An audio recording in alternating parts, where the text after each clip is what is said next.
Hello, and welcome to the Monster Painter. This week, I try to sort out my Frostgrave Warband and watch the end of the video for your chance to win some Monster Painter swag.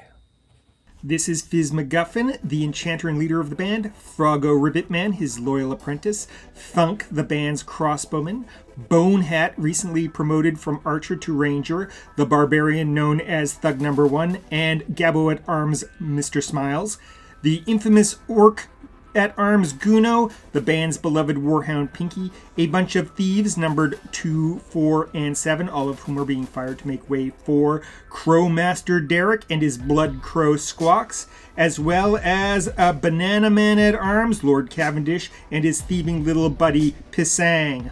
Alright, off you go. Now, before I start painting up the new members of the band, I am sure there are some out there that think banana men are just not appropriate for a Frostgrave warband. Well, in the spirit of open dialogue, I am prepared to hear those arguments out. So, let's hear them. That's ridiculous! You can't use banana men in Frostgrave. It's against the rules! Against the rules! Now, hold on there. Frostgrave is a miniature agnostic game, which means you can use whatever model you want to fill the role. That means a elf barbarian is just a barbarian. An orc apothecary is just an apothecary. A Wookiee thief is just a thief. The type of model you use does not affect the game at all. In fact, you're encouraged to use whatever you want. Anything is this silly must go against the lore of Frostgrave. The lore. Frostgrave is a serious game, and banana men at arms is ridiculous. It's against the lore. The precious lore. According to the lore, eh?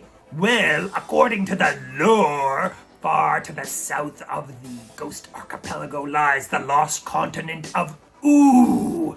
And on the lost continent of Oo, there is the Candy Kingdom, ruled by a powerful enchanter named Princess Bubblegum.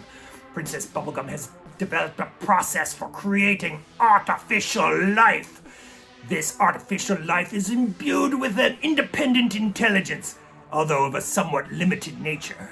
Our enchanter, Fizz MacGuffin, has acquired the instructions for this process and has used it to create his banana man at arms. The limited intelligence means that this artificial creation is affected by all the normal spells that affect regular soldiers in Frostgrave. And none of this contradicts any of the canonic law of Frostgrave, which fits on less than one sheet of paper. What? You just made that nonsense up. Right on the spot. Nonsense. Well, I didn't exactly make it up, but this lore conforms with all the canonic lore of Frostgrave, which fits on less than half a page. Let's face it, anything goes. Gah! Where's the limit? I mean, could the Monster Painter use this as a summoner? Huh? Can and has. By Zeus, the Monster Painter is absolutely ridiculous! Aye, he most definitely is. Okay, now that the controversy has been dealt with, I can get on to painting the new members of the warband. For some reason, I have condensed 6 hours of painting into a 50-second stop-go animation clip. The Crow Master is a Heartbreaker miniature from the 90s. I think he is part of the Earth Dawn line. His pet blood crow, Mr. Squaks, is a Cryx carrion thrall from the Privateer Press game Warmachine Hordes. The very outlandish banana men are 3D resin prints prepared for me by my buddy Alan, who did an absolutely magnificent job printing them. and they are sculpted by MrBigTong, and the STL files are available for free on Thingiverse. And now that the Warband is all finished, my friends and I have been playing the campaign Maze of Malcor, and our Warbands are heading into Scenario 7, the Wheel, and we're going to have to face the dreaded phase cats. But way back in Scenario 5, the Gondola docks, my boys managed to capture a Sky Gondola, which is a kind of hover boat that can carry up to 4 models around the table. It's unaffected by terrain. It's pretty darn cool, so it's about time I made a Sky Gondola for my Warband.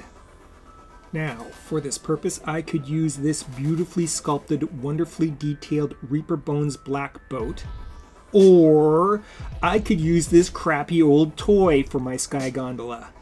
I'm gonna let you guess which one I select. And to absolutely no one's surprise, I picked the junky old toy. The first step is to trim out these plastic cylinders on the sides.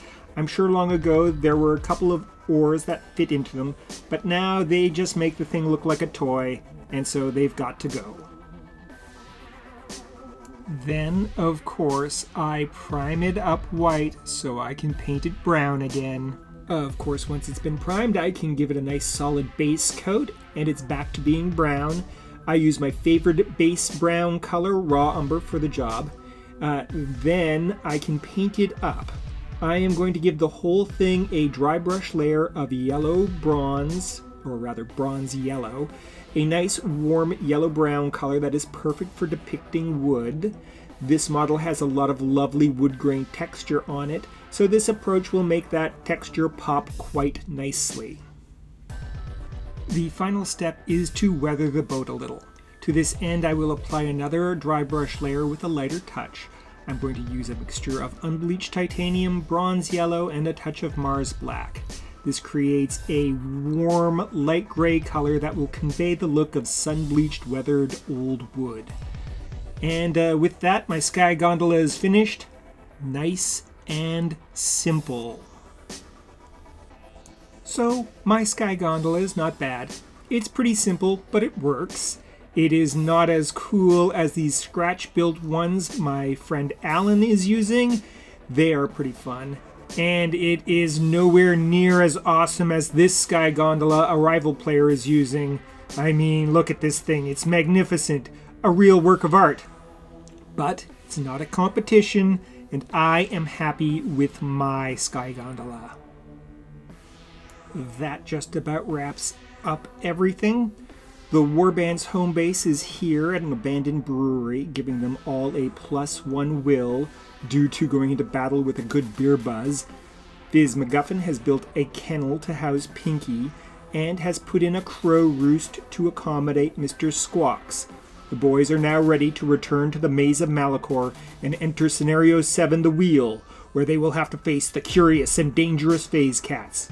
How will they fare? I guess I'll find out on Thursday, when my buddies and I battle it out for the treasure of the frozen city. Wow, that was a silly video. Anyway, it's time to find out who won this fabulous Monster Painter swag.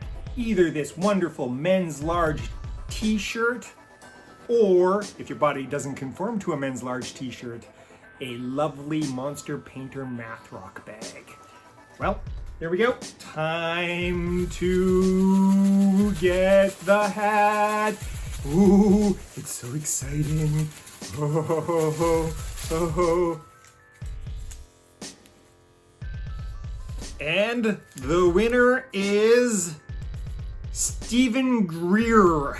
Well, Stephen Greer, I'm going to be contacting you soon to get your address to send you out the fabulous Monster Painter swag of your choice. Talk to you soon. Next week on the Monster Painter, I build myself a little Viking house. Remember to like, comment, subscribe, and ring the bell. Ring the bell.